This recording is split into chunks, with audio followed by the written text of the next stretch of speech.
السلام علیکم ورحمۃ اللہ وبرکاتہ۔ اہلاً و سہلاً اقرا محب الحافظات پشاور شار ورثر جماعت خاصادوں مضمون تفسیر سورۃ الہود۔ بسم اللہ الرحمن الرحیم۔ آج کا ہمارا سبق ہے سورہ ہود آیت نمبر 69۔ ترجمہ دیکھیں۔ وَلَقَدْ جَاءَتْ رُسُلُنَا إِبْرَاهِيمَ، وَلَقَدْ اور تحقیق کے ساتھ جاءت پہنچے رسولنا ہمارے بھیجے ہوئے پیغمبر ہمارے بھیجے ہوئے فرشتے ابراہیم علیہ السلام کے پاس بالبشرا خوشخبری لے کر، قالوا بولے سلام سلام ہے، قال ابراہیم علیہ السلام بولے سلام آپ لوگوں پر بھی سلام ہے، فما لبثا بس دیر نہ کی، ان جاء کے لے آئے، بعجل ایک بچڑا، حنیذ تلا ہوا، فلما رآ جب دیکھا ایدیہم کہ ان کے ہاتھ لا تصلو نہیں پہنچتے الیہا کھانے کو، نکرہم تو اجنبی خیال کیا ان کو، وأوجس منہم خیفہ اور دل میں ان سے ڈرا، قالوا وہ بولے لا تخف مت ڈر، انا بے شک ہم ارسلنا بھیجے گئے ہیں الی قوم لوط کی طرف، وامرأتہ اس کی عورت قائمۃ کھڑی تھی، فضحکت پس وہ ہنس پڑی، فبشرناہا ہم نے خوشخبری دی اس کو باسحاق اسحاق علیہ السلام کی، ومن وراء اسحاق اور اسحاق علیہ السلام کے بعد یعقوب علیہ السلام کی، قالت بولی یا ویلتا خرابی ہے، اَأَلِدُ کیا میں جنوں گی، وَأَنَا عَجُوزٌ کہ اور میں بڑھیا ہوں، وَهَذَا بَعْلِي اور یہ میرا خاوند شیخاً بوڑھا ہے، ان هذا لشیء عجیب یہ تو ایک عجیب بات ہے، قالوا وہ بولے اتعجبین کیا تو تعجب کرتی ہے، من امر اللہ اللہ تعالیٰ کے امر سے، رحمت اللہ اللہ تعالیٰ کے حکم سے، رحمت اللہ اللہ تعالیٰ کی رحمت ہے، وبرکاتہ اور برکتیں ہیں، علیکم تم پر، اہل البیت ایک گھر والو، انہ حمید مجید تحقیق کے ساتھ اللہ تعالیٰ حمید تعریف کیا گیا ہے، مجید بڑائی والا ہے۔ تفسیر۔ وَلَقَدْ جَاءَتْ رُسُلُنَا إِبْرَاهِيمَ بِالْبُشْرَى قَالُوا سَلَامًا۔ یہاں پر پہلی آیت میں بتایا ہے کہ یہ فرشتے ابراہیم علیہ السلام کے پاس کوئی خوشخبری لے کر آئے تھے، اور اس خوشخبری کا ذکر آگے آیت میں آتا ہے کہ فَبَشَّرْنَاهَا بِإِسْحَاقَ، یعنی اللہ تعالیٰ نے چند فرشتوں کے ان کے پاس اولاد کی بشارت دینے کے لیے بھیجا، کیونکہ ابراہیم علیہ السلام کی زوجہ محترمہ حضرت سارہ رضی اللہ عنہا سے کوئی اولاد نہ تھی، اور ان کی اولاد کی تمنا تھی، مگر دونوں کا بڑھاپا تھا، اس لیے بظاہر کوئی امید نہ تھی، اللہ تعالیٰ نے فرشتوں کے ذریعے خوشخبری بھیجی، وہ بھی اس شان کی کہ نرینہ اولاد ہوگی، اور اس کا نام اسحاق ہوگا، پھر یہ بتایا کہ وہ زندہ رہیں گے اور وہ بھی صاحب اولاد ہوں گے، تو ان کے لڑکے کا نام یعقوب ہوگا، اور دونوں اللہ تعالیٰ کے پیغمبر اور رسول ہوں گے۔ حضرت عبداللہ ابن عباس رضی اللہ عنہ نے فرمایا کہ یہ تین فرشتے جبرائیل، میکائیل اور اسرافیل تھے، لیکن انہوں نے انسانی شکل اختیار کر کے ابراہیم علیہ السلام کو سلام کیا، اور ابراہیم علیہ السلام نے پھر ان کے سلام کا جواب دیا اور ان کو انسان سمجھ کر ان کی مہمان نوازی شروع کی۔ حضرت ابراہیم علیہ السلام ہی وہ پہلے انسان ہیں جنہوں نے دنیا میں مہمان نوازی کی رسم جاری فرمائی۔ ان کا یہ معمول تھا کہ کبھی تنہا کھانا نہ کھاتے، بلکہ ہر وقت کھانے کے وقت تلاش کرتے تھے کہ کوئی مہمان آ جائے کہ اس کے ساتھ کھانا کھائے۔ ابراہیم علیہ السلام نے اپنے عادت مہمان نوازی، یعنی ان کی مہمان نوازی کی جو عادت تھی اسی کے مطابق انسانی شکل میں آنے والے فرشتوں کو انسان سمجھ کر اور مہمان سمجھ کر ان کی مہمان نوازی شروع کی، اور فوراً ہی ان کے لیے ایک تلا ہوا بچڑا سامنے رکھ لیا۔ دوسری آیت میں بتلایا گیا ہے فَلَمَّا رَأَى أَيْدِيَهُمْ لَا تَصِلُ إِلَيْهِ نَكِرَهُمْ وَأَوْجَسَ مِنْهُمْ خِيفَةً، کہ آنے والے فرشتے اگرچہ انسانی شکل میں آئے تھے، اور یہ بھی ممکن تھا کہ اس وقت ان کو بشری خواص یعنی کھانے پینے کے بشری خواص یعنی ان کو جو انسان کے خواص ہوتے ہیں کھانا پینا وہ بھی عطا کر دیے جاتے ہیں، مگر حکمت اسی میں تھی کہ یہ کھانا نہ کھائے تاکہ ان کے فرشتے ہونے کا راز ابراہیم علیہ السلام پر کھلے۔ اس لیے انسانی شکل میں بھی ان کے ملکی خواص یعنی فرشتے ہونے کی جو خواص تھے اس کو باقی رکھا گیا، جس کی وجہ سے انہوں نے کھانے کو ہاتھ نہ لگایا اور کھانے کی طرف ہاتھ نہ بڑھایا۔ بعض روایت میں ہے کہ ان فرشتوں کے ہاتھ میں کچھ تیر تھے، ان کی نوک سے یہ اس تلے ہوئے گوشت میں لگانے لگے۔ ان کے اس عمل سے ابراہیم علیہ السلام کو اپنے عرف کے مطابق یہ خطرہ لاحق ہو گیا کہ شاید یہ کوئی دشمن ہو، کیونکہ ان کے عرف میں کسی مہمان کا کھانے سے انکار کرنا ایسے ہی شر و فساد کی علامت ہوتا تھا۔ فرشتوں نے یہ بات کھول دی کہ ہم فرشتے ہیں اس لیے نہیں کہتے، آپ کوئی خطرہ محسوس نہ کریں۔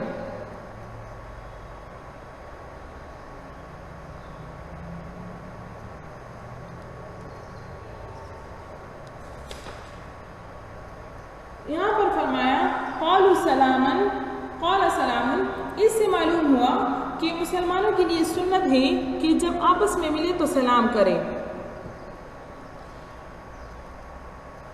کہ جب آپس میں ملے تو سلام کرے، اور آنے والے فرشتوں کو اس میں پیش قدمی کرنا چاہیے، یعنی جو مہمان آئے ہو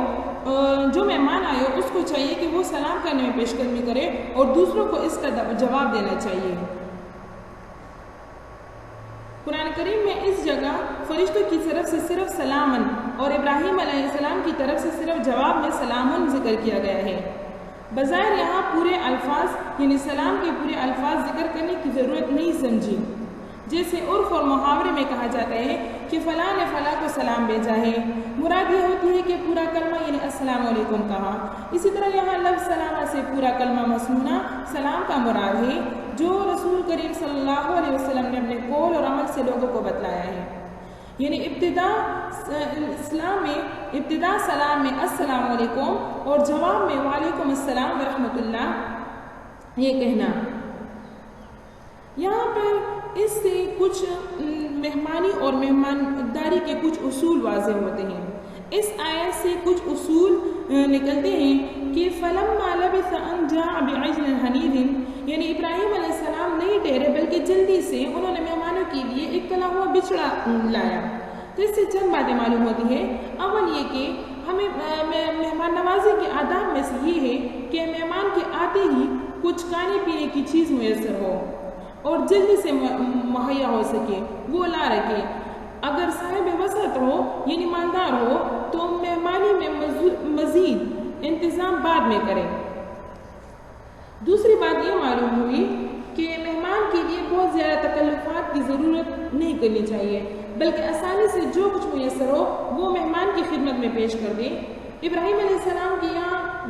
گائے بیل بھی رہتے تھے، لیکن انہوں نے بچڑا ذبح کر کے فوری طور پر اس کا گوشت تل کر سامنے رکھ دیا۔ تیسرا اصول سے یہ معلوم ہوتا ہے کہ آنے والوں کو مہمانی کرنا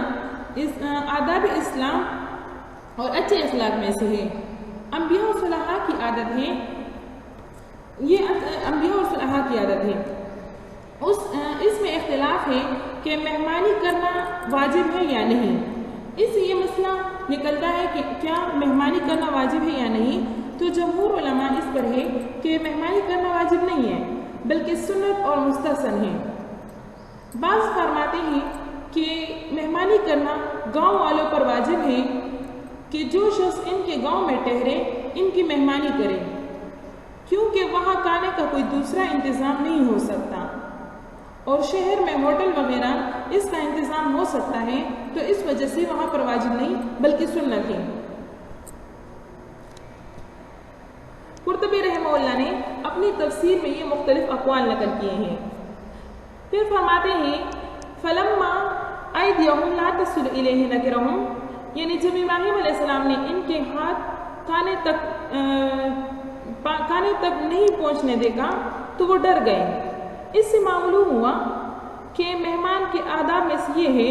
کہ مہمان کے سامنے جو چیز پیش کی جائے اس کو قبول کریں، چاہے اس کا کھانے کو دل چاہے یا نہ چاہے۔ تو اسے قبول کرنا چاہیے۔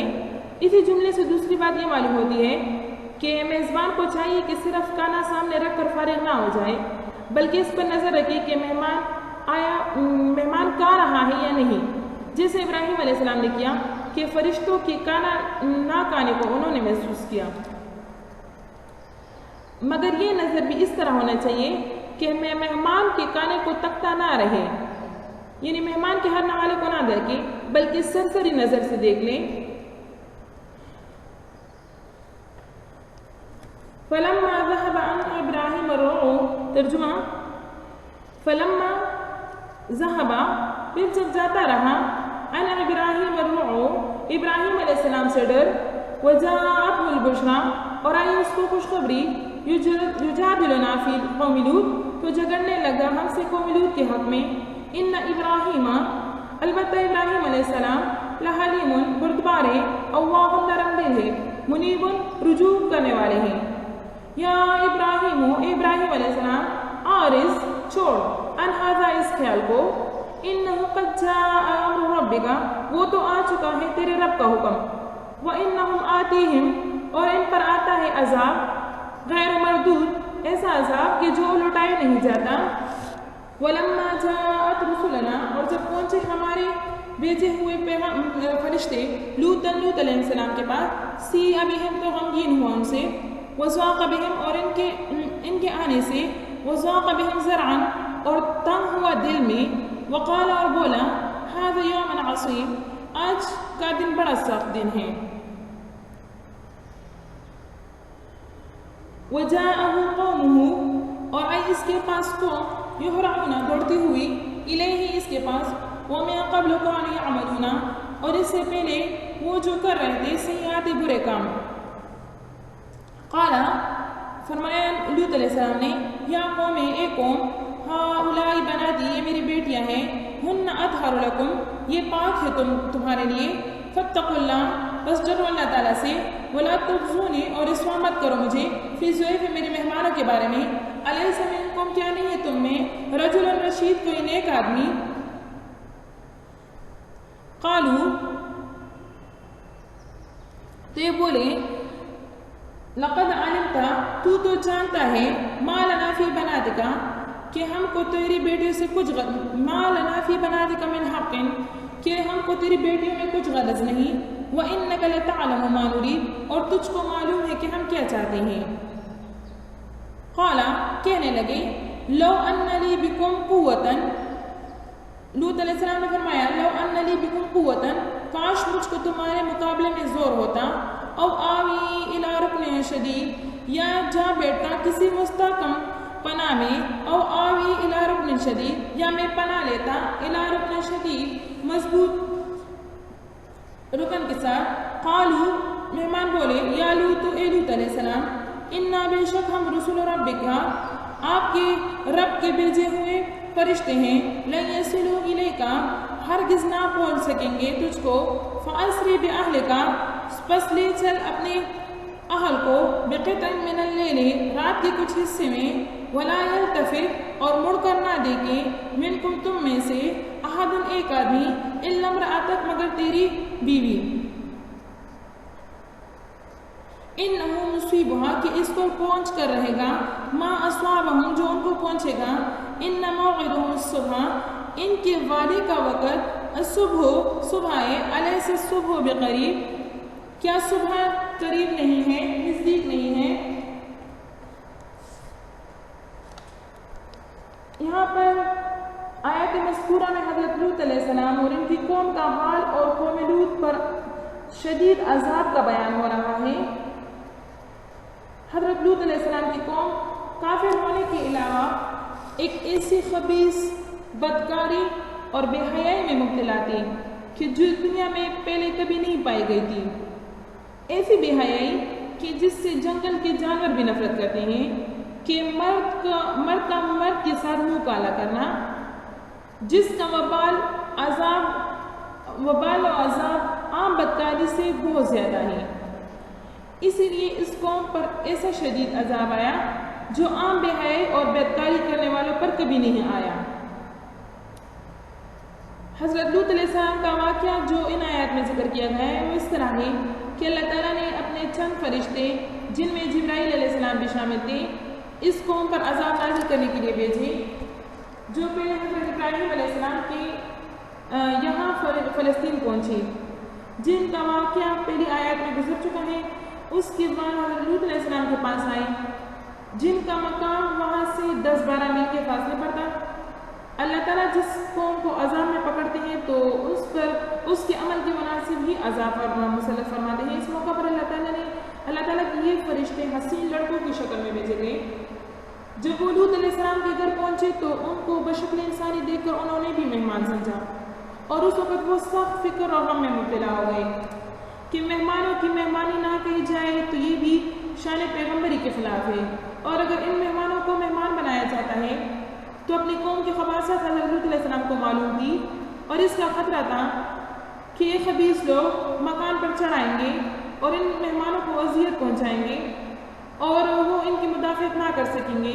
تو دل میں کہنے لگے کہ آج کا دن تو بڑی سخت مصیبت کا دن ہے۔ اللہ تعالیٰ نے اس عالم کو عجیب عبرت کی جگہ بنایا ہے جس میں اس کی قدرت کاملہ اور حکمت بالغہ کے بے شمار مظاہر ہوتے ہیں۔ وہ اس طرح کہ آزر بت پرست کے گھر میں اپنا خلیل حضرت ابراہیم علیہ السلام پیدا کر دیا، اور حضرت لوط علیہ السلام جیسے مقبول اور برگزیدہ پیغمبر کے گھر میں ان کی بیوی کافروں سے ملتی اور حضرت لوط علیہ السلام کی مخالفت کرتی تھی۔ جب یہ محترم مہمان یعنی فرشتے حسین لڑکوں کی شکل میں حضرت لوط علیہ السلام کے گھر میں مقیم ہو گئے تو ان کی بیوی نے ان کی قوم کے اوباش اور لٹیرے لوگوں کو خبر دی کہ آج ہمارے گھر میں اس طرح کے مہمان آئے ہیں۔ حضرت لوط علیہ السلام کا سابقہ اندیشہ سامنے آ گیا جس کا بیان دوسری آیت میں ہے، وَجَاءَهُ قَوْمُهُ يُهْرَعُونَ إِلَيْهِ، یعنی آگے اس کے پاس ان کی قوم دوڑتی ہوئی اور وہ پہلے سے نامعقول حرکتیں کیا کرتے تھے۔ اس میں اس بات کی طرف اشارہ ہے کہ یہ اپنے خبیث عمل کی نحوست سے اس قدر بے حیا ہو چکی تھی کہ علانیہ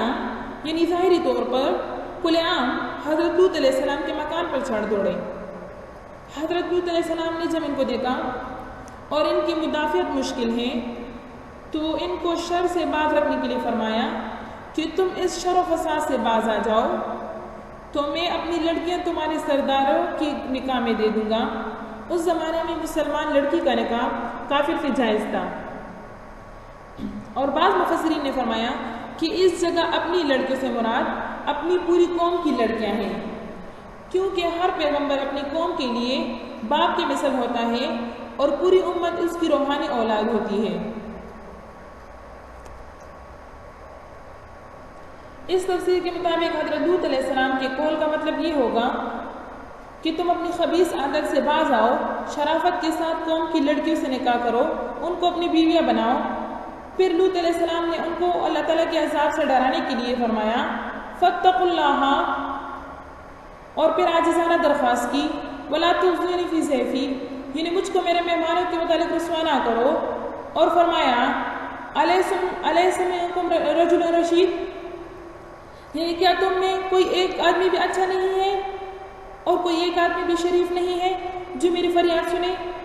مگر وہاں شرافت اور انسانیت کا کوئی اثر ہی باقی نہ تھا۔ سب نے جواب میں کہا لَقَدْ عَلِمْتَ مَا لَنَا فِي بَنَاتِكَ مِنْ حَقٍّ وَإِنَّكَ لَتَعْلَمُ مَا نُرِيدُ، یعنی آپ تو جانتے ہیں کہ ہمیں آپ کی لڑکیوں کی ضرورت نہیں ہے، ہم جو کچھ چاہتے ہیں وہ آپ کو معلوم ہے۔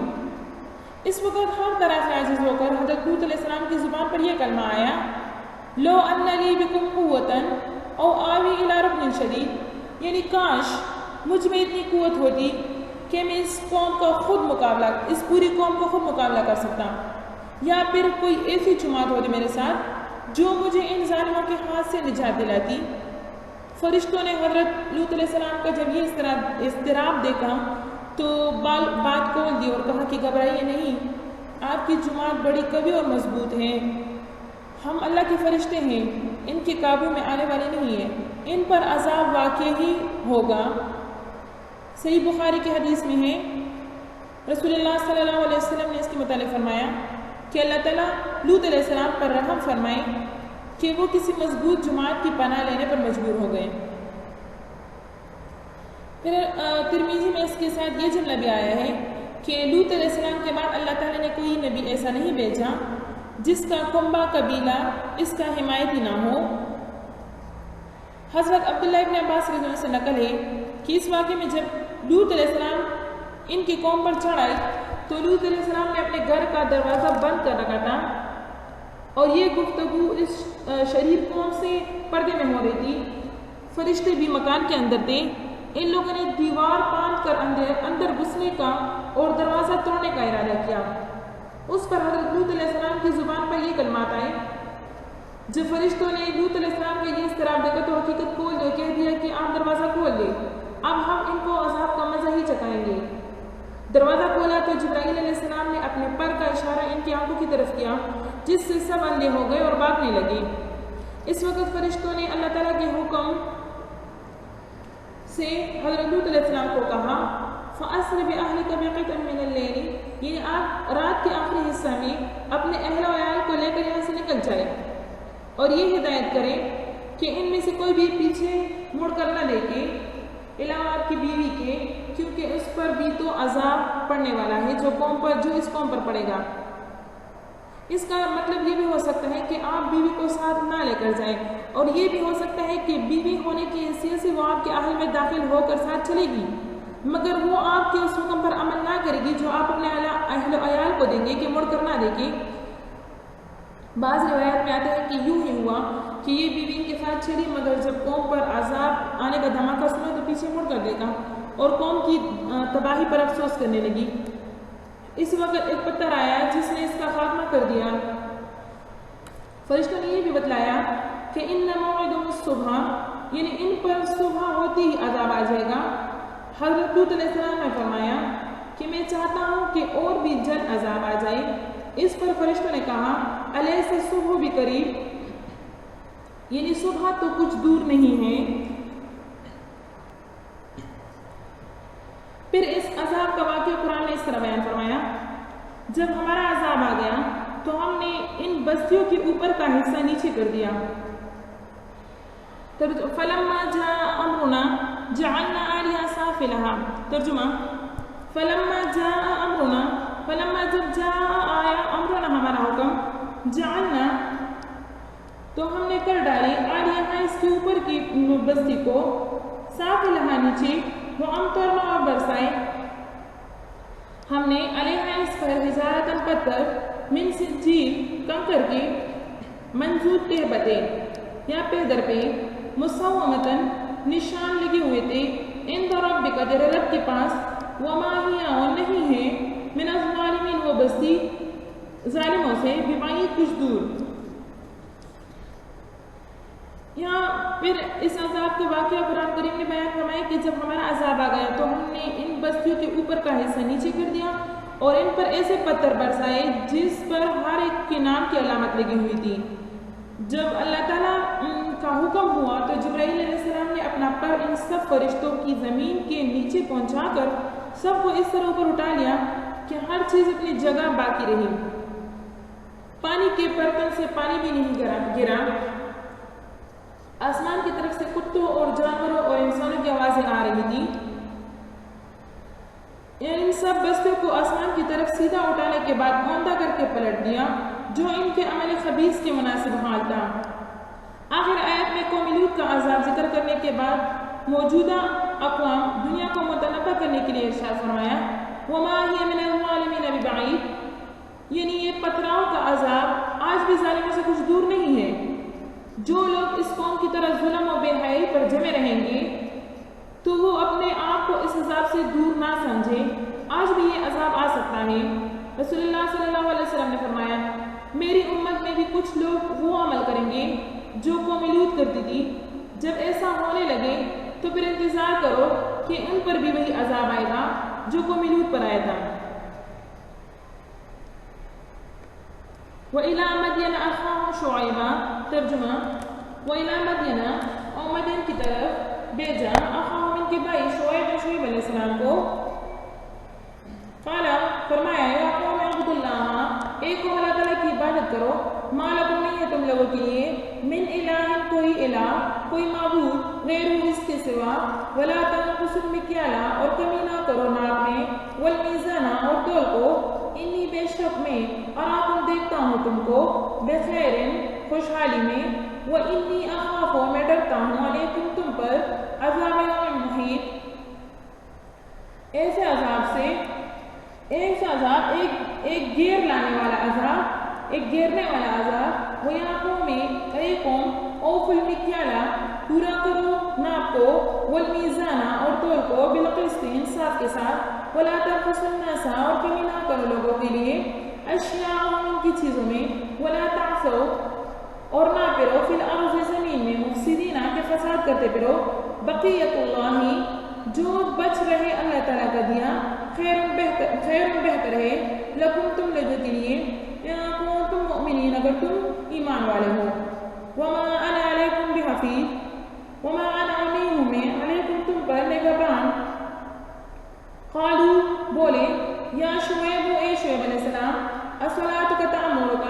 کیا تیری نماز تجھے یہ سکھاتی ہے، ان نترک کہ ہم چھوڑ دیں، ما یعبد آباؤنا کہ جن کی عبادت کرتے ہیں ہمارے آباء و اجداد، او ان نفعل فی اموالنا یا ہم تصرف نہ کریں اپنے مالوں میں، ما نشاء جس طرح ہم چاہیں، انک لانت الحلیم الرشید تو ہی بڑا بردبار الرشید اور نیک چلن ہے۔ تفسیر اس کی یہ ہے کہ یہاں پر حضرت شعیب علیہ السلام اور ان کی قوم کا واقعہ ذکر ہوتا ہے۔ ان کی قوم کفر اور شرک کے علاوہ ناپ تول میں کمی کرتی تھی۔ حضرت شعیب علیہ السلام ان کو ایمان کی دعوت دیتے اور ناپ تول میں کمی کرنے سے منع فرماتے، اور اس کے خلاف کرنے پر عذاب الہی سے ڈرایا، مگر یہ اپنے انکار اور سرکشی پر قائم رہے تو پوری قوم ایک سخت عذاب کے ذریعے ہلاک کر دی گئی۔ وہ اس طرح وَإِلَىٰ مَدْيَنَ أَخَاهُمْ شُعَيْبًا تفسیر یہ ہے کہ ہم نے بھیجا مدین کی طرف ان کے بھائی شعیب کو۔ مدین اصل میں ایک شہر کا نام تھا جس کو مدین ابن ابراہیم نے بسایا تھا، یہ ابراہیم علیہ السلام کے بیٹے تھے۔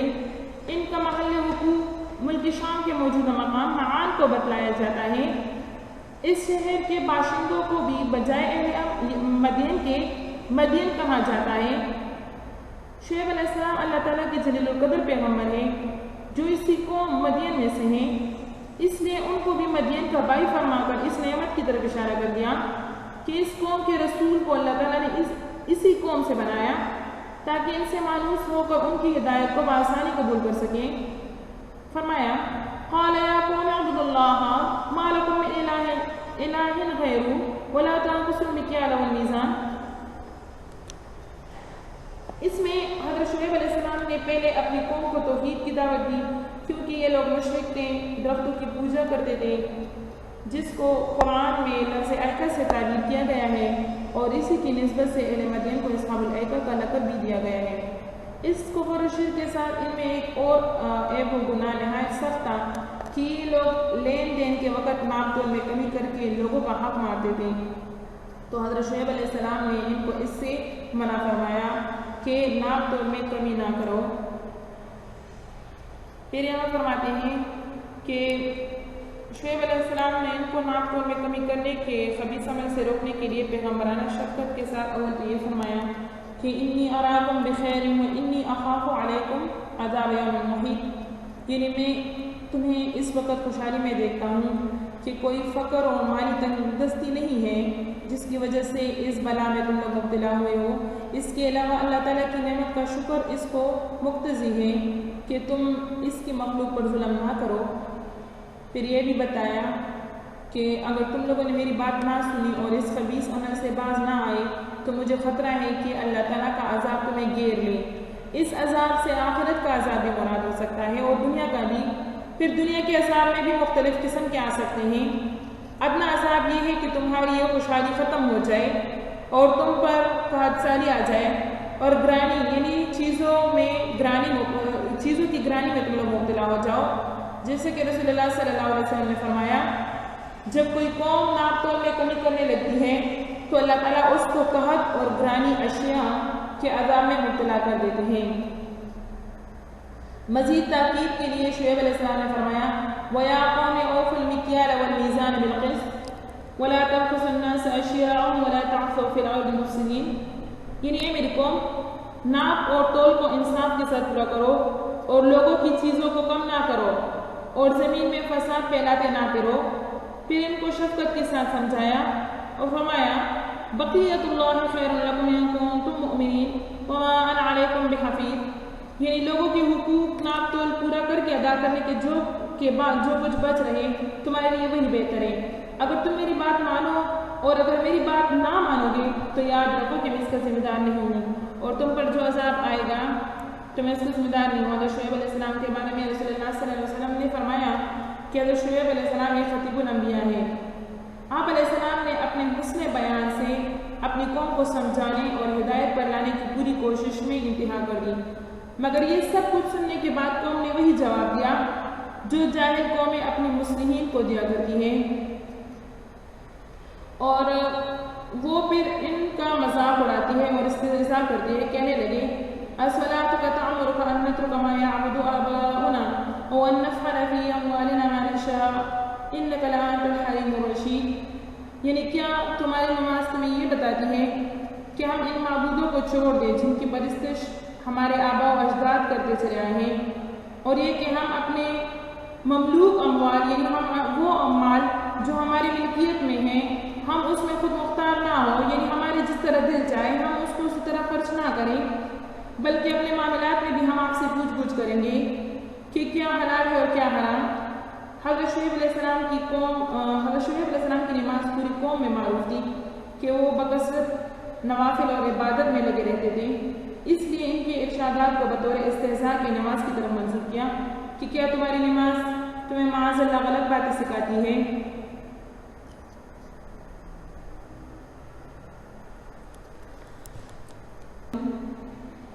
وآخر دعوانا ان الحمد للہ رب العالمین۔ یہ سبق اچھی طرح سے یاد کر لیں اور آگے 2 رکوع کا مطالعہ کریں۔ والسلام۔